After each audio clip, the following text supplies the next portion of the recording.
Hello guys. तो हम लोग अभी जो है सो PPSC 4 का एग्ज़ाम आ रहा है, तो उसके बारे में हम लोग कुछ जो विशेष किताब है जो आप लोगों को पढ़ना चाहिए उसके बारे में हम आपको बताएंगे, जो आप ज़रूर से ज़रूर आपके घर में होना चाहिए। ठीक है, BPSC 4 की अगर आप तैयारी कर रहे हैं, आप टीचर के एग्ज़ाम देने जा रहे हैं, ख़ास के जो लोग विज्ञान विषय से हैं 6 to 8 के, उनको ज़रूर देखना चाहिए। ठीक है, तो सबसे पहले जो हम किताब है वो है BPSC 2025। ये किताब जो है आप देख रहे होंगे, आपको ये दिख रहा होगा, नहीं है तो आप स्क्रीनशॉट ले लीजिए और आप मार्केट से जाके इस किताब को ज़रूर खरीदें। ठीक है, ये किताब है सामान्य अध्ययन का, और इसमें आप देख रहे हैं कि लिखा हुआ है BPSC के 17वीं जो पुनर्परीक्षा हुआ था, एक बार रद्द हो गया था, फिर से वापस एग्ज़ाम हुआ था प्री का। ठीक है, 17वीं का, उसके बाद 69वीं, 68वीं, 67वीं, और उसके बाद सारे एग्ज़ाम के अलावा जो भी आपको BPSC ट्री का जितने भी एग्ज़ाम के GS हैं सामान्य अध्ययन के, वो आपको दिखने को मिल जाते हैं। ठीक है, जिसमें आप देख रहे होंगे CDPO 2018, CDPO 2005, ये सारे इसमें दिए गए हैं। तो ये बुक को आप ज़रूर से ज़रूर पढ़ें। ठीक है, अब ये सोचेंगे कि अगर आप देखिए, सबसे पहले तो अगर आपने कभी नहीं पढ़ा है, कोई भी कंपटीशन के एग्ज़ाम का तैयार किया है, अगर आपने किया है तो भी एक बार किसी न किसी टीचर का एक बैच ज़रूर लीजिए, क्योंकि मैंने देखा है कि जो सामान्य जो भी कंपटीशन के एग्ज़ाम हैं उनके क्वेश्चन पूछने का तरीका और इनके पूछने के तरीके में बहुत अंतर है, जो आपके BPSC ट्री का जो एग्ज़ाम होगा। इसलिए आपको एक बार कम से कम बैच लेके और पढ़ना चाहिए। ठीक है, 1-2 वाली बात नहीं है, 3-4 में ये बात हमेशा याद रखिएगा।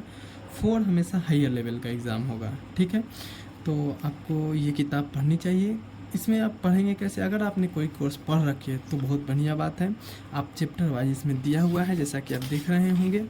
वो प्राचीन भारत के इतिहास से जितने भी चैप्टर हैं, मध्यकालीन भारत इतिहास से, आधुनिक भारत इतिहास से है, भारतीय राज्य व्यवस्था से है, भूगोल से है। ठीक है, उसके बाद आप इधर दिख रहे होंगे विश्व के भूगोल से है, आपको दिख नहीं रहा होगा तो फिर से देखिए, विश्व भूगोल से है, भारतीय अर्थव्यवस्था से है, विज्ञान से है, जीव विज्ञान से है, गणित से है, समसामयिकी, ये तो करंट अफेयर्स हो गया, बिहार राज्य संबंधित प्रश्न है। तो इस तरह के आपको प्रश्न दिखेंगे। आप अगर पढ़ चुके हैं तो करीबन, जो मेरे एक दोस्त ने मुझे सजेस्ट किया कि कम से कम आप पर डे 20 पन्ना आप पढ़िए फर्स्ट टाइम में। ठीक है, 1 महीना में ख़त्म हो जाएगा, उसके बाद आप 40 पन्ना पढ़िए पर डे। ठीक है, और इस तरह से आप क्या कर सकते हैं, कवर अप पूरे किताब को कर सकते हैं, अगर आपने कोई कोर्स पढ़ रखा है तो।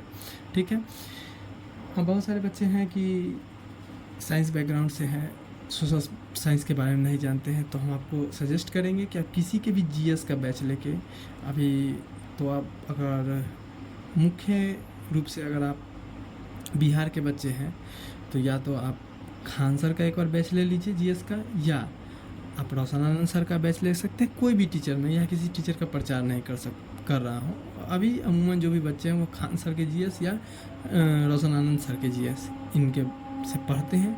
आप पढ़िए और उसके बाद आप इससे क्या कीजिए, प्रैक्टिस सेट लगाइए। प्रैक्टिस सेट के लिए बहुत अच्छा बुक है। आप SSC की भी तैयारी कर रहे हैं तो हम कहेंगे कि ये बुक आपके पास होना चाहिए ज़रूर। ठीक है, तब तैयारी कीजिए और ज़रूर हो जाएगा आपका। ठीक है, चलिए नेक्स्ट जो बुक है, नेक्स्ट बुक जो है सामान्य अध्ययन का है, ये सामान्य विज्ञान है, ये UPSC का है। ठीक है, ये UPSC का है, तो मैंने पहले ही इसे ख़रीदा था, इससे भी मैं पढ़ता हूँ और ये भी बुक बहुत अच्छा है, मैंने इसको भी देखा है। इसमें भी आप चैप्टर वाइज क्या कर सकते हैं, तो आप चैप्टर वाइज इसमें थ्योरी पोर्शन भी है। जैसे इसमें ये बुक जो आपको इससे पहले हम दिखाए हैं, उस बुक में थ्योरी पोर्शन नहीं है, लेकिन इस बुक में थ्योरी पोर्शन भी है। ठीक है, तो आप इस बुक से भी क्या कर सकते हैं, आप कहीं से भी पढ़िए। प्रैक्टिस करने के लिए इन बुकों को अपने घर में ज़रूर रखें। ठीक है, तो आप एक बार ये इस बुक को देख लीजिए, इसमें आपको सिर्फ साइंस का मिलेगा देखने के लिए। ठीक है, ये UPSC से है।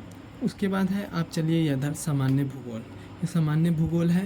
आप जो सोशल साइंस हो या साइंस में है आप, और GS पोर्शन है, उस GS पोर्शन में भूगोल के सबसे ज़्यादा क्वेश्चन पूछे जा रहे हैं। ठीक है, भूगोल आप कहीं से भी पढ़िए और प्रैक्टिस आप इस बुक से कीजिए, आपका 100% सिलेक्शन होगा। ठीक है, चलिए, और आप धीरे धीरे फिर हम लोग और भी जो किताबें हैं जिन्हें पढ़ना चाहिए इसके बारे में जानेंगे। फ़िलहाल आपके पास समय बहुत कम है, तो समय बहुत कम नहीं है, आप ये समझ लीजिए कि आपका जो फॉर्म है सो भराएगा, लेकिन एग्ज़ाम हम आपको अभी भी बता रहे हैं कि अगस्त में नहीं होगा।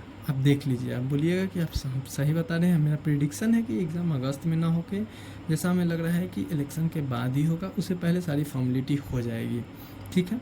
क्योंकि अभी तो फॉर्मेलिटी चालू भी नहीं हुई है, तब हमें लगता है कि फॉर्मेलिटी हो जाएगी, लेकिन एग्ज़ाम जो है सो इलेक्शन के बाद ही होगा, जैसा हमें लग रहा है, ठीक है।